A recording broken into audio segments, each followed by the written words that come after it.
কেউ আর আইয়ে বাদ খাওয়াইছে নিয়ন্ত্রণ নছে আর তো নিজের ক্ষমতা আছে আর ধন সম্পদ আছে যে জায়গা জমি আছে দীর্ঘদিন ধরে চলে আসা রোহিঙ্গা সংকট আগামী এক বছরের মাঝে সমাধানের কঠিন এক চ্যালেঞ্জ নিয়ে মাঠে নেমেছেন প্রধান উপদেষ্টা ডক্টর মোহাম্মদ ইউনূস। জাতিসংঘের মহাসচিবকে নিয়ে রোহিঙ্গা ক্যাম্প পরিদর্শনের সংবাদ ও চিত্রে মুখরিত দেশের সকল সামাজিক যোগাযোগ ও গণমাধ্যম। কিন্তু রোহিঙ্গা ইস্যুতে ডক্টর ইউনূসের পদক্ষেপ এবারই প্রথম নয়, বরং দায়িত্ব নেয়ার অনেক আগে থেকেই বিভিন্ন সময়ে উঠে এসেছে তার রোহিঙ্গা সমস্যা সমাধানের পরিকল্পনা। এত কম সময়ের মাঝে রোহিঙ্গাদের নিজ আবাসস্থলে ফেরাতে কি ম্যাজিক দেখাতে চলছেন ইউনূস?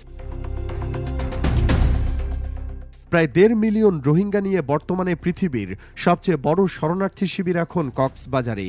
এসব রোহিঙ্গা জনগোষ্ঠী দিন দিন গলার কাঁটায় পরিণত হয়েছে বাংলাদেশের জন্য।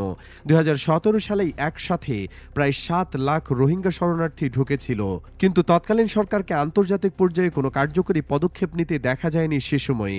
অনেকের মতে রোহিঙ্গাদের আশ্রয় দিয়ে আন্তর্জাতিক মহলে সুনাম অর্জনের চেষ্টায় লিপ্ত ছিল বিগত স্বৈরাচারী হাসিনা। রোহিঙ্গাদের আশ্রয় দিয়ে শান্তিতে নোবেল পুরস্কারের গুঞ্জনও শোনা গিয়েছিল বেশ কিছুদিন। কিন্তু ২০১৭ সালে যখন সবচেয়ে বেশি রোহিঙ্গা জনগোষ্ঠী বাংলাদেশে ঢুকেছিল, তখন থেকে উদ্বিগ্ন ছিল বর্তমান প্রধান উপদেষ্টা ডক্টর মোহাম্মদ ইউনূস। জাতিসংঘের গঠন করা রোহিঙ্গা বিষয়ক কমিশনকে ৭টি প্রস্তাবনা দিয়েছিলেন ইউনূস। আন্তর্জাতিক পর্যবেক্ষকদের নিয়মিত যোগাযোগ রক্ষা করা, মিয়ানমারের অভ্যন্তরে শরণার্থী শিবির তৈরিসহ বেশ কিছু যুগোপযোগী পরামর্শ ছিল তার সেই প্রস্তাবনায়। তবে শেখ হাসিনার রোষানলে থাকার কারণে সে সময় বাংলাদেশ থেকে সামনাসামনি কোনো পদক্ষেপ নিতে পারেননি তিনি। তাই প্রধান উপদেষ্টার দায়িত্ব নেওয়ার পর থেকেই আবারও বিশ্ব দরবারে তুলেছেন রোহিঙ্গা সমস্যা সমাধানের বিষয়টি।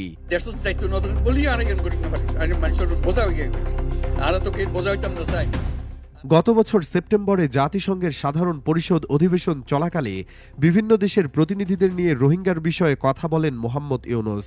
২০২৫ সালের মধ্যে রোহিঙ্গা ইস্যু নিয়ে আন্তর্জাতিক সম্মেলন অনুষ্ঠিত হবে বলেও জানা গেছে। চলতি মাসের ২৬ তারিখে প্রধান উপদেষ্টার চীন সফরে রোহিঙ্গা ইস্যুতে উল্লেখযোগ্য পদক্ষেপ নিতে যাচ্ছেন বলে জানা গেছে বিভিন্ন গণমাধ্যমে। এরই ধারাবাহিকতায় ডক্টর ইউনূসের আহ্বানে রোহিঙ্গা ক্যাম্প পরিদর্শন করলেন জাতিসংঘের মহাসচিব অ্যান্তোনিও গুতেরেস। ১৪ মার্চ কক্সবাজারের উখিয়ায় লক্ষাধিক রোহিঙ্গার সাথে ইফতারে অংশ নেন ইউনূস ও গুতেরেস। এ সময় আগামী এক বছরের মধ্যে রোহিঙ্গাদের মিয়ানমারে পুনর্বাসনের ঘোষণা দেন ইউনূস। চট্টগ্রামের আঞ্চলিক ভাষায় রোহিঙ্গাদের সমস্যার সমাধানের জন্য সরকার ও জাতিসংঘের বিভিন্ন পদক্ষেপ তুলে ধরেন তিনি।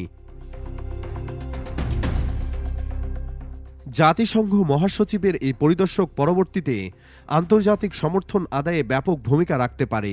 জাতিসংঘ ও উন্নত দেশগুলো চাপ প্রয়োগ করলে রোহিঙ্গা পুনর্বাসনে মায়ানমার পদক্ষেপ নিতে বাধ্য হবে বলে আশাবাদ বিশ্লেষকদের। আগামী বছর অর্থাৎ ২০২৬-এর রোজার ঈদ রোহিঙ্গারা মিয়ানমারে নিজ ভিটায় উদযাপন করতে পারবে বলে আশা ব্যক্ত করেন ডক্টর ইউনূস। এই সময়ের মধ্যে আঞ্চলিক ও আন্তর্জাতিকভাবে সকল সমস্যার সমাধানে কাজ করছে অন্তর্বর্তীকালীন সরকার। এমনকি সেই ঈদে মিয়ানমার ভূখণ্ডে রোহিঙ্গাদের সাথে নিজে যোগ দেওয়ার ঘোষণাও দিয়েছেন প্রধান উপদেষ্টা।